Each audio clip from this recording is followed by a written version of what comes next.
En un viaje por avión que hice algún tiempo atrás, un joven que estaba sentado a mi lado se me presentó y me dijo, Señor, ¿usted sabría cómo yo pudiera relacionarme con Jesucristo? Bueno, ese tipo de incidente no ocurre con frecuencia. Yo estaba leyendo mi Biblia, lo que lo impulsó a hacer la pregunta. Parecía estar listo y ansioso para ser salvo. Yo le dije, simplemente cree en el Señor Jesucristo y acéptalo como tu Salvador. Él dijo, me gustaría hacerlo. Entonces oramos juntos. Yo me emocioné con lo que sucedió, pero después no tuve éxito en mis intentos de darle seguimiento a su compromiso. Desde entonces descubrí que no tiene un interés permanente en las cosas de Cristo, en mi opinión. Algunos de ustedes que han compartido el Evangelio de Cristo con otras personas han experimentado esas ocasiones en que alguien a quien ustedes condujeron a Cristo nunca muestra cambio alguno en su vida. Si ustedes han estado luchando por saber por qué sucede eso, entonces creo que encontrarán la respuesta en esta lección. Yo no creo que entendí totalmente por qué eso sucedió hasta que entendí Mateo 19, 16 al 22. Podríamos decir que este pasaje es un ejemplo de otra verdad claramente expresada en Lucas 14, 33. Allí el Señor dijo, cualquiera de vosotros que no renuncia a todo lo que posee, no puede ser mi discípulo. Esa es una verdad evidente. La salvación no es necesariamente para las personas que dicen una oración o que piensan que necesitan a Jesucristo. Es para las personas que renuncian a todo. Debe haber voluntad de abandonarlo todo para que la salvación sea genuina. Examinemos el texto. Entonces vino uno y le dijo, Maestro bueno, ¿qué bien haré para tener la vida eterna? Él le dijo, ¿por qué me llamas bueno? Ninguno hay bueno sino uno, Dios. Mas si quieres entrar en la vida, guarda los mandamientos. Le dijo, ¿cuáles? Y Jesús dijo, no matarás, no adulterarás, no hurtarás, no dirás falso testimonio, honra a tu padre y a tu madre, y amarás a tu prójimo como a ti mismo. El joven le dijo, todo esto lo he guardado desde mi juventud. ¿Qué más me falta? Jesús le dijo, si quieres ser perfecto, anda, vende lo que tienes y dalo a los pobres, y tendrás tesoro en el cielo. Y ven y sígueme. Oyendo el joven esta palabra, se fue triste, porque tenía muchas posesiones. Jesús le puso al hombre una prueba. Tenía que escoger entre sus posesiones y Jesucristo. Como no tenía la voluntad de renunciar a todo, no podría ser nunca un discípulo de Cristo. En Mateo 19, 16, el joven quería saber cómo podía obtener la vida eterna. La frase vida eterna se usa casi 50 veces en las Escrituras. El centro de toda evangelización es hacer que las personas busquen y luego reciban la vida eterna. Juan 3:16 dice, porque de tal manera amó Dios al mundo, que ha dado a su Hijo unigénito, para que todo aquel que en Él cree no se pierda, mas tenga vida eterna. Una gran parte de nuestra labor en la evangelización es llevar a las personas hasta el punto al que había llegado el joven de Mateo 19. Muchos de nosotros pensamos que cuando hacemos que alguien diga, ¿qué necesito hacer para heredar la vida eterna? Todo lo que necesitamos hacer es decir, cree, firma la tarjeta, levanta la mano, camina por el pasillo del templo. Cuando el joven le hizo a Jesús la pregunta correcta, él no necesitó que lo estimularan a leer el Evangelio. Él ya estaba interesado, exactamente igual que el joven que me encontré en el avión. Al Señor le hicieron la misma pregunta en varias ocasiones en el Nuevo Testamento. Por ejemplo, en Juan 6:28. El joven era uno de los candidatos a la evangelización más fuertes en el Evangelio de Mateo. Él estaba listo, pero sorprendentemente se marchó sin haber recibido nunca la vida eterna. La razón es sencilla. No estaba dispuesto a renunciar a todo. Jesús colocó una barrera infranqueable para los hombres. En lugar de hacer que tomara una decisión, Jesús lo detuvo e hizo que le fuera imposible ser salvo. Ahora bien, ¿qué clase de evangelización es esa? Jesús hubiera suspendido el seminario sobre evangelización. Él no supo cómo enrolar al individuo. Perdió a un fuerte candidato. Indudablemente que uno no quiere dejar ir a alguien como él. En nuestros días existen muchas formas contemporáneas de evangelización no bíblicas. Nuestra actual evangelización masiva, con sus estadísticas, decisiones y pasar al frente, está llevando a todo tipo de personas a pensar ilusoriamente que están salvas cuando no lo están. Por eso es que debemos referirnos a Mateo 19, 16 al 22, por su importante enseñanza. Hagamos una pregunta similar a la del joven. ¿Cómo se alcanza la vida eterna? Creo que ustedes verán por qué este joven nunca la alcanzó. ¿Cómo se alcanza la vida eterna? Veamos que hay que saber lo que se quiere. Hay que saber lo que se quiere. El hombre llegó hasta Jesús con el deseo de alcanzar la vida eterna. Sabía lo que quería y ahí es por donde cualquiera tiene que empezar. Uno tiene que saber qué uno busca antes de que lo pueda buscar. Ese hombre quería la vida eterna porque sabía que no la tenía. Mateo nos dice que el hombre era joven en el versículo 20 y rico en el 22. Lucas nos dice en Lucas 18, 18 que era un hombre principal, del griego arché. Yo creo que era probablemente un jefe de una sinagoga, de acuerdo con Mateo 9, 18, Lucas 8, 41, lo cual era extraordinariamente raro en un joven. Como líder religioso judío, probablemente debía haber sido devoto, honesto en términos de su relación con el judaísmo, rico, destacado, influyente. Tenía todo en términos de su cultura y su medio religioso. Era sorprendente que un hombre de su nivel llegara hasta Jesús y admitiera que no tenía la vida eterna. El hombre no había encontrado la realidad que le diera descanso a su alma. Le faltaba una paz fiable y permanente, el gozo y la esperanza. Vino a Jesús por motivo de una necesidad que sentía. Había intranquilidad y ansiedad en su corazón. Había un sentido de insatisfacción. Y él sabía lo que faltaba, la vida eterna. ¿Pero cómo lo sabía? Los judíos entendían el concepto de vida eterna, dado que la vida eterna es la capacidad de reaccionar ante el medio divino para siempre. Respondemos a la vida de Dios cuando somos salvos. Entramos en los lugares celestiales, de acuerdo con Efesios 1:3. Nuestra ciudadanía adquiere un carácter divino infinito. Estamos vivos para Dios. La vida eterna es más una calidad de existencia que una cantidad de existencia. ¿Me hago sensible a Dios? ¿Puedo responder a Él? Antes de ser salvo, yo estaba muerto en el pecado, totalmente indiferente al medio divino. Cuando me hice cristiano, fui capaz de responder al medio divino. Los judíos concebían la vida eterna como propio de los que viven en los tiempos que vendrán. El joven sabía que no tenía la capacidad de responder completamente al medio divino. Él no estaba sintiendo el amor, el descanso, la paz, la esperanza y el gozo de Dios, que son las cosas que nos dan seguridad de pertenecer a Dios. Él sabía que no poseía la vida divina, sabía que no tenía la vida de Dios en su alma, sabía que no podía caminar con Dios ni estar en íntima comunión con Él. Había ido más lejos que los fariseos que se conformaban con sus propias meditaciones y con orar para sí mismos. Sabía que se estaba perdiendo una calidad de vida. Espero que entendamos que la vida eterna no es simplemente una prolongación de la vida, sino estar vivos para Dios. A la idea de que la vida eterna es una prolongación de la vida, se le da una perspectiva diferente en el mito griego acerca de Aurora, la diosa del amanecer. Ella se enamoró de Titón, un joven mortal. Ella no quería que él muriera, por eso fue a ver a Zeus, el jefe de los dioses griegos. Ella le pidió que Titón no muriera nunca y Zeus le concedió su deseo. Pero a Aurora se le olvidó pedir que permaneciera joven para siempre. De manera que Titón vivió eternamente, pero envejeció más y más hasta que la vida se convirtió en un terrible castigo. ¿Esa no es la vida eterna en el sentido bíblico? La vida eterna es el proceso de comunión infinita con el Dios viviente. El joven rico sabía lo que quería. Cuando predicamos o evangelizamos, nuestros esfuerzos deben estar dirigidos a lograr que las personas entiendan que deben querer la vida eterna. Entonces, ¿cómo se alcanza la vida eterna? Hay que saber lo que se quiere en primer lugar. En segundo lugar, hay que tener una necesidad profunda. Hay que tener una necesidad profunda. Hay personas que saben que no tienen vida eterna, pero no sienten que la necesitan.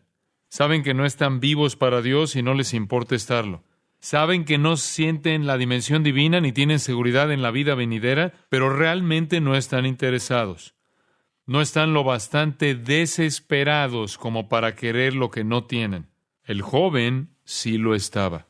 Él sabía lo que quería y sentía profundamente la necesidad de ello. Hay urgencia en la pregunta del joven. Observe el versículo 16. Maestro bueno, ¿qué bien haré para tener la vida eterna? Después de asegurarse que había cumplido todos los mandamientos que Jesús le dijo que debía cumplir, el joven dijo, versículo 20, ¿qué más me falta? Percibo frustración, insatisfacción y ansiedad en su pregunta. Su vida había sido un gran esfuerzo por ser religioso, pero algo faltaba. Este hombre era un gran candidato. Él sabía que no tenía la vida eterna. La deseaba muchísimo porque tenía un vacío en su vida. Sin duda había vivido una vida ejemplar. Había evitado los pecados externos. Era una persona moral y religiosa. Vivía conforme a las normas de su religión. Era un líder ante los ojos del pueblo. Sin embargo, no estaba satisfecho porque sabía que le faltaba la vida eterna. ¿Cómo se alcanza la vida eterna? Observen la siguiente verdad. Hay que buscar diligentemente. Hay que buscar diligentemente.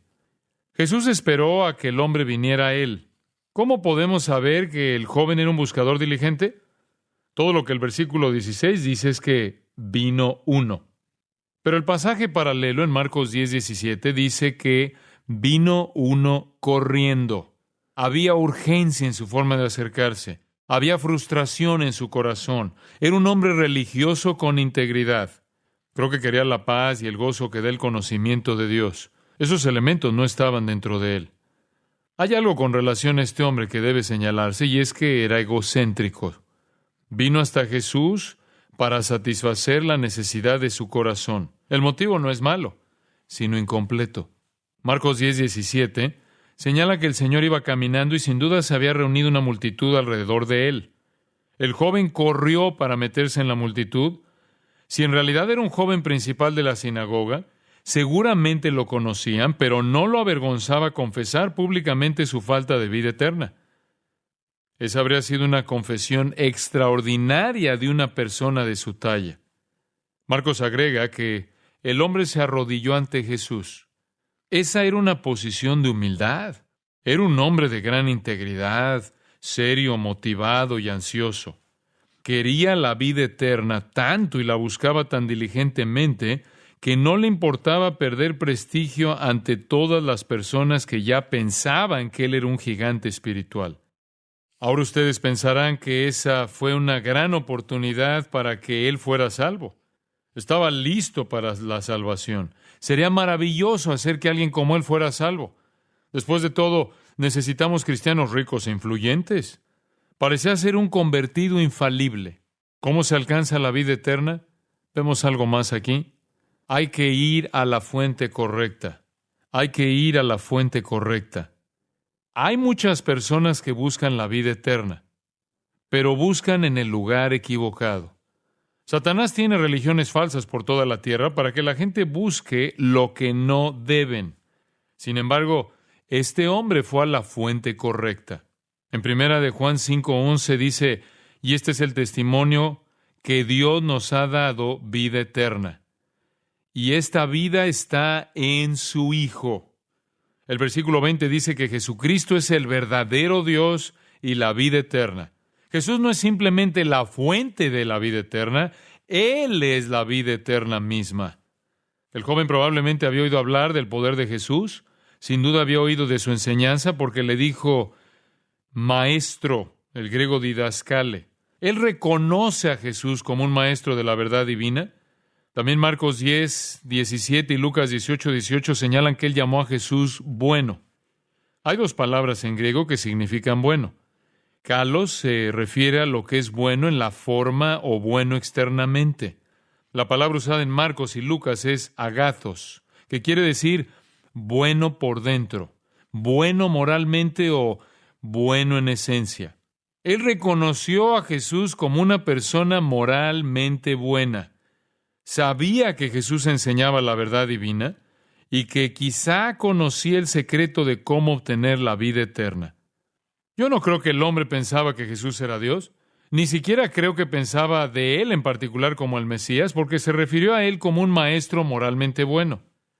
Sí creo que estaba tan impactado con el poder de la enseñanza de Jesús y con el poder de su vida que pensó que él conocía el secreto de la vida eterna y de cómo podría obtenerla. Aunque el hombre no sabía quién era Jesús en toda su amplitud, indiscutiblemente fue a la fuente correcta. Hechos 4:12 dice: «Y en ningún otro hay salvación, porque no hay otro nombre bajo el cielo dado a los hombres en que podamos ser salvos». ¿Cómo se alcanza la vida eterna? Hay que hacer la pregunta correcta. Hay que hacer la pregunta correcta.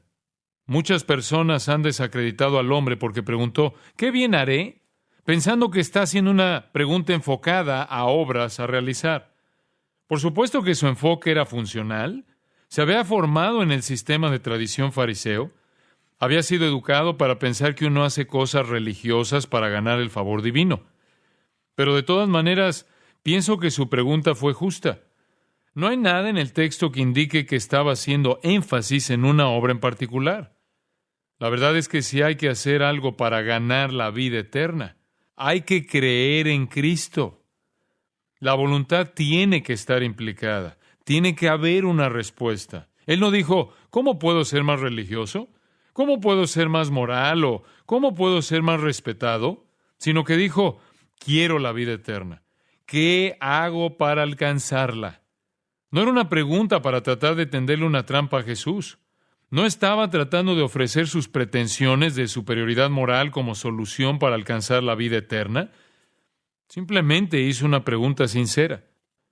La pregunta del hombre recuerda la que le hicieron a Jesús en Juan 6:28. ¿Qué debemos hacer para poner en práctica las obras de Dios? Esa sí fue una pregunta orientada a una obra a realizar. Jesús respondió en el versículo 29, «Esta es la obra de Dios, que creáis en el que Él ha enviado». Debemos actuar con fe, activando nuestra voluntad de creer en Cristo.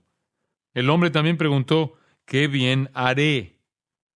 Él sabía que tenía que hacer algo auténticamente bueno. ¿Cómo se alcanza la vida eterna? Observe a continuación que hay que confesar su pecaminosidad. Hay que confesar su pecaminosidad. La respuesta de Jesús es sorprendente. Un evangelista contemporáneo podría decir, simplemente cree, Jesús murió por ti, resucitó, si tú crees eso, ora y pide a Jesús que entre en tu corazón, confiesa que Él es tu Salvador y serás salvo. Pero Jesús no hizo eso en absoluto. Él levantó un muro frente al hombre e hizo que se detuviera de pronto. Él le dijo, allá en Mateo 19:17, ¿por qué me llamas bueno? Ninguno hay bueno sino uno, Dios. Mas si quieres entrar en la vida, guarda los mandamientos. Lo que Jesús estaba diciendo era, ¿por qué me preguntas qué bien tienes que hacer? ¿Tú crees que yo tengo un secreto que nadie más conoce? Ninguno hay bueno sino uno, Dios, y tú sabes lo que Él dijo. Así que si quieres vida, entonces guarda los mandamientos. Tú sabes cuáles son, no necesitas preguntarme. El hombre conocía las cosas buenas que estaban escritas en la ley de Dios. Solo tenía que ir a hacerlas. Solo Dios es bueno. Es en su bondad que Él ha revelado su voluntad. El hombre conocía la revelación de Dios y la ley de Dios. Jesús no le agregó nada. Así que todo lo que el hombre tenía que hacer era cumplir con todo. Faltaba algo en el enfoque del hombre. Él fue a Jesús buscando salvación basado en la necesidad que sentía. Sentía ansiedad y frustración y quería sentir gozo, amor, paz y esperanza. Sin embargo, esta no es una razón lo bastante buena para ir a Cristo. No es errónea, solo que está incompleta. Si les ofrecemos a las personas felicidad, gozo y paz, tendremos una gran respuesta. Lo único que tendremos que hacer es encontrar a todos los que están psicológicamente incompletos. Si podemos ofrecerles a las personas la panacea para sus ansiedades por medio de Jesús, lo aceptarán enseguida. Pero esa no es una comprensión completa de la salvación. Jesús le dijo al hombre que lo único que no había hecho era algo que ya sabía hacer y que era cumplir con todo lo que Dios había revelado en su palabra para que se hiciera. Necesitaba guardar los mandamientos. Uno dice, nadie puede hacer eso. Así es. Jesús le dijo que guardara los mandamientos para que se diera cuenta de que no podía hacerlo. El problema del hombre era su pecado. Ni siquiera se había mencionado. No se daba cuenta de que ofendía a un Dios santo. Su deseo de vida eterna estaba envuelto en sus propias ansiedades y necesidades.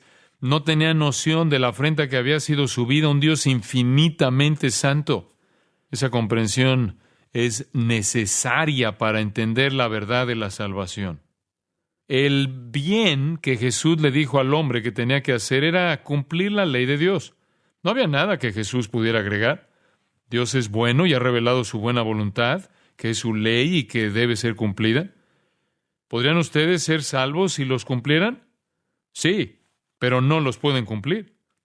El joven tenía que enfrentar el hecho de que había violado la ley de Dios. No se puede llevar a las personas a Jesucristo simplemente sobre la base de sus necesidades y ansiedades psicológicas o la falta de paz, esperanza, gozo, felicidad.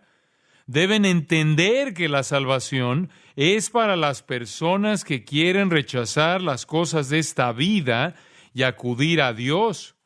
Es para aquellos que se dan cuenta de que han vivido en transgresión y rebelión contra un Dios santo. Tienen que querer cambiar, confesar su pecado y confirmar su compromiso de vivir por su gloria. Todo lo que el joven sentía era una necesidad personal. Él sentía ansiedad y sentía que algo faltaba en su vida. Pero eso no es suficiente. Nuestro Señor cambió el centro de atención del joven a Dios. Trató de mostrarle al joven que el verdadero problema en su vida era lo que estaba haciendo para ofender a un Dios santo. Cuando Él dijo, guarda los mandamientos, contrapuso la vida del hombre a la norma divina para que viera que se quedaba corto. Cuando recuerdo el tiempo que pasé hablando con el joven en el avión, me doy cuenta de que creí lo que dijo. Lo llevé hasta Cristo por sus necesidades psicológicas, sin hacerle entender que él necesitaba recibir a Cristo para hacer frente a sus pecados. Cuando ustedes comparten el Evangelio con otras personas, asegúrense de que ellos entiendan toda la naturaleza de su pecaminosidad, que viola la ley sagrada de Dios. Toda evangelización debe tomar al pecador imperfecto y contraponerlo a la ley perfecta de Dios para que pueda ver su deficiencia. Ese es un elemento esencial. La evangelización que trata solo de las necesidades, los sentimientos y los problemas de los hombres carece de un verdadero equilibrio. Es por eso que las iglesias están abarrotadas de personas que no son realmente salvas porque buscaron y obtuvieron reafirmación psicológica y no redención transaccional. ¿Por qué creen ustedes que Pablo se pasó los primeros 3 capítulos de Romanos afirmando la pecaminosidad del hombre antes de llegar al tema de la salvación? Porque de lo que se trata es del pecado de los hombres. El joven rico no se daba cuenta de que ofendía a Dios. ¿No había arrepentimiento en él? Yo creo que el arrepentimiento debe anteceder a la salvación, como lo vemos en Mateo 5:4. El hombre necesita manifestar las actitudes que Cristo presenta en las bienaventuranzas. Necesita implorar perdón a Dios. Necesita tener sentido de la humildad. Necesita manifestar un corazón desconsolado, que está abrumado por su pecado. Pero el hombre principal no lo tenía. Él quería satisfacer sus necesidades psicológicas y punto. No veo su arrepentimiento por su pecado en lo absoluto en este pasaje. No lo veo entristecido de haber ofendido a Dios y no lo veo ni siquiera consciente de su pecado. Uno no debe acercarse a las personas sobre la base de que Cristo satisfará sus necesidades psicológicas. Esto pudiera parecer herejía, pero ¿sabían ustedes que Dios no tiene un plan maravilloso para sus vidas? A menos que consideren el tormento eterno un plan maravilloso. Él tiene un plan terrible para aquellos que no conocen a Cristo. Cuando nos acerquemos a las personas, quizá deberíamos decir, ¿ustedes sabían que Dios los ama y tiene un plan espantoso para sus vidas? Debemos enfrentar el problema del pecado. En el Salmo 7:11 del Antiguo Testamento dice: Dios está airado contra el impío todos los días. Un Dios bueno, santo y puro no puede tolerar el mal. Por lo que Jesús afirma, lo que siempre debe afirmarse: existe una ley divina que debe guardarse. Si se viola esa ley, se está bajo el juicio de Dios. Cristo colocó una barrera ante el joven al explicar que sus razones para desear la vida eterna eran incompletas. Tenía que verse a sí mismo como alguien que viola la ley de un Dios santo y tenía que estar dispuesto a cambiar. El joven reaccionó a la orden de Jesús diciendo: ¿cuáles? Él quería saber qué leyes debía guardar. Por eso el Señor le dio 5 de los últimos de los 10 mandamientos en Mateo 19, 18 y 19. Y le dijo: no matarás, no adulterarás, no hurtarás, no dirás falso testimonio, honra a tu padre y a tu madre. Luego él agrega: amarás a tu prójimo como a ti mismo, que es del libro de Levítico en el 19, 18. Los 10 mandamientos se dividen en 2 partes. Los 4 primeros tratan de la relación del hombre con Dios. Los 6 segundos tratan de la relación del hombre con el hombre. Jesús le da al joven el segundo grupo, que son relativamente más fáciles de guardar. En realidad son todos imposibles de guardar, pero el segundo grupo es menos imposible. Uno sabe que no ha amado a Dios como debe y que no siempre ha sido sincero ante Él, pero al menos uno pudiera decir: yo nunca maté a nadie, yo nunca le robé a nadie, yo nunca cometí adulterio con nadie, yo nunca le mentí a nadie, y siempre he tratado de honrar a mi padre y a mi madre. De manera que Cristo le da al joven el beneficio de la duda y le da el grupo más fácil de lo imposible. Luego agrega un mandamiento al final solo para hacerlo más difícil en el versículo 19. Observe: amarás a tu prójimo como a ti mismo. Jesús compara la vida del hombre con los 10 mandamientos, incluyendo Levítico 19, 18, para que pudiera entender que estaba violando la ley de Dios. La cuestión en la salvación es el pecado contra la ley de Dios, no la necesidad psicológica ni el deseo religioso. No se puede predicar la gracia si no se predica la ley, porque nadie puede entender lo que la gracia significa a menos que entienda lo que la ley exige. Nadie puede entender la piedad a menos que entienda la culpa. No se puede predicar un evangelio de gracia a menos que se haya predicado un mensaje de ley. Y eso fue lo que Jesús hizo con el joven. Lo vinculó con los mandamientos de Dios. Él quería que el hombre admitiera que se había quedado por debajo de la norma divina. Jesús quería que él entendiera que él necesitaba ponerse a bien con un Dios santo y no simplemente hacer que sus necesidades psicológicas fueran satisfechas. La respuesta del joven es increíble. Observe lo que dice en el versículo 20. Todo esto lo he guardado desde mi juventud. Quizá el joven rico nunca mató a nadie, no cometió adulterio, no robó nada, no mintió. Quizá pensó que honraba a su padre y a su madre. Probablemente hacía esas cosas basado en el concepto externo de una conducta correcta. Pero cuando Jesús lo enfrentó a una orden interna como la de amar a su prójimo como a sí mismo, él solo se estaba engañando a sí mismo cuando dijo que los guardaba todos. Ahora nosotros sabemos que no estaba diciendo la verdad, así que al menos violó la orden de no levantar falso testimonio. Pero la mayoría de los judíos habían exteriorizado la ley de tal manera que no tenían que ver nunca con el corazón. En Mateo 5, 21 al 37, Jesús interiorizó la ley con declaraciones como esta: yo sé que ustedes piensan que no matan, pero cuando odian a alguien cometen asesinato en su corazón. Yo sé que piensan que no cometen adulterio, pero cuando miran a una mujer con lascivia, ya han cometido adulterio en su corazón. Cuando se divorcian de sus esposas fuera de lo establecido en la ley, también cometen adulterio. Y sé que dicen que no mienten, pero mienten en los falsos juramentos que hacen. Jesús enfrentó a las personas a todo lo largo de Mateo 5. Podrían haber parecido buenas por fuera, pero por dentro estaban llenas de maldad. Los 10 mandamientos son patrones de conducta externa que indican actitudes correctas. No basta con evitar matar a alguien, tampoco se debe odiar a la persona. No basta con evitar cometer adulterio, no se debe ni siquiera querer hacerlo. El joven no entendía el carácter interno de la ley de Dios. Él solo entendió las exigencias externas. Por fuera él creía que había guardado todos los mandamientos. Lo sorprendente es que el hombre hizo su confesión de justicia ante todos. Debe de haber creído que ellos confirmarían su moralidad. Y ese fue su problema. Él no tenía noción de haber violado la ley de Dios en lo absoluto. Jesús no lo podía aceptar en esos términos. Él tenía que hacerle ver su pecado. Walter Chantry, en su libro El Evangelio de hoy, auténtico o sintético, cita lo siguiente, y cito: cuando vean que los hombres han sido heridos por la ley, entonces es hora de verter el bálsamo del aceite del Evangelio. Es la afilada aguja de la ley la que le abre el paso al hilo escarlata del Evangelio. Hay que herirlos antes de que se puedan coser. Fin de la cita. El joven no pensaba que tuviera un problema con el pecado.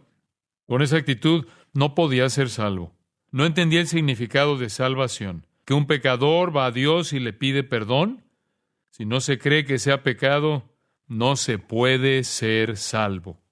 El hombre buscaba diligentemente la vida eterna, de modo que cuando hizo la pregunta correcta, Jesús lo enfrentó a su pecado, pero él no lo confesó. La confesión del pecado y el arrepentimiento son esenciales en la salvación. Eso nos lo ilustra nuestro Señor aquí. El joven no entendía la ley de Dios. Él la había exteriorizado sin llegar a entender que solo era una indicación de cómo Dios quería que fuera el corazón. Al final de Mateo 19:20, el joven dijo: ¿qué más me falta? En su mente, él había tratado de guardar los mandamientos y estaba convencido de que lo había hecho. Esa es la forma en que funciona la religión autocomplaciente. Se engaña a sí misma. El hombre creía que él era moral. Creía que había guardado la ley. Por eso es que no se podía imaginar lo que todavía necesitaba hacer. No tenía idea de que se había quedado por debajo de la ley de Dios. Marcos 10:21 dice que Jesús, mirándole, le amó. El hombre fue sincero y genuino y Jesús lo amó. Él no quiere que nadie perezca, de acuerdo con 2 de Pedro 3:9. El Señor estaba a punto de morir por los pecados de aquellos que creerían y anhelaba la salvación del alma de este hombre. Sin embargo, así y todo, Jesús no lo aceptaba bajo sus condiciones. El joven rico debía entender su extrema pecaminosidad. Debe haber confesión y arrepentimiento para obtener la vida eterna. Son obra del Espíritu Santo, no una obra previa a la salvación. Dependemos del Espíritu de Dios para darnos cuenta de que hemos ofendido a un Dios santo. Jesús no aceptaría al hombre sin que confesara su pecado y entendiera que debía apartarse de él. ¿Cómo obtener la vida eterna? Aquí vemos otra verdad. Hay que someterse al Señor. Hay que someterse al Señor. Jesús dio otro paso más por el hombre. Observe lo que le dice allí en Marcos 10, versículo 21. Una cosa te falta. Anda, vende todo lo que tienes y dalo a los pobres, y tendrás tesoro en el cielo, y ven, sígueme. El hombre planteó que amaba a su prójimo como a sí mismo. Así que Jesús le dijo que diera todo lo que tenía a su prójimo como muestra de su amor. Jesús le puso una prueba previa a la salvación. Jesús, en efecto, está diciendo: ¿vas a hacer lo que yo quiero que hagas? ¿Quién dirige tu vida? ¿Tú o yo? De manera que le da una orden. Yo creo que la verdadera salvación incluye el sometimiento a la obediencia al Señor. Ahora, yo no creo que una persona que viene a Cristo tiene una comprensión cabal de todo lo que esa sumisión al señorío de Cristo puede significar. Pero sí creo que el Señor quiere que él desee confesar y someterse. Entonces Cristo revelará la amplitud de lo que esas cosas significan. Jesús se enfrentó al pecado de avaricia del hombre. Era un pecado de indulgencia y de materialismo. Al hombre le eran indiferentes las personas pobres y necesitadas. Así que Jesús le puso la prueba definitiva. ¿Obedecerá él al Señor? ¿Hay que entregar todo lo que uno tiene para ser cristiano? No. El Señor no les pidió eso a los demás. Pero, ¿hay que estar dispuesto a hacer cualquier cosa que el Señor pida? Sí. Y lo que Él pide depende de a quién se lo está pidiendo. En este caso, el Señor aisló la problemática principal en la vida del joven. Jesús nos lleva al principio expuesto en Lucas 14:33, en donde dijo: Cualquiera de vosotros que no renuncia a todo lo que posee, no puede ser mi discípulo. De manera que Jesús le pregunta al hombre, ¿estás dispuesto a hacer lo que te digo? Te estoy pidiendo que te deshagas de todo lo que posees. Él sabía lo que era más importante para el hombre. Lo más importante para otras personas pudiera ser una muchacha, una profesión o algún pecado que se quieran permitir. Pero para este hombre era su dinero y sus posesiones. Y el Señor quería que él estuviera dispuesto a renunciar a ellos. La disposición de renunciar a lo que uno tiene me recuerda la historia de un esclavo y su amo. Un día el amo dijo, ¿cómo puedo tener lo que tú tienes? El esclavo dijo, póngase su traje blanco y baje aquí al fango y trabaje con nosotros los esclavos. El amo dijo, nunca lo haré. ¿Por qué tengo que hacer eso para ser un cristiano? El esclavo dijo, solo le estoy diciendo que lo tiene que hacer. El amo regresó varias veces, preguntó lo mismo y recibió la misma respuesta. Por último, el amo dijo, estoy dispuesto a hacerlo porque quiero lo que tú tienes. Y el esclavo dijo, bien, no tiene que hacerlo, solo tiene que estar dispuesto a hacerlo. Jesús puso al descubierto el espíritu de la existencia del joven. Él le decía, a menos que yo me convierta en la prioridad número 1 en tu vida, no habrá salvación para ti.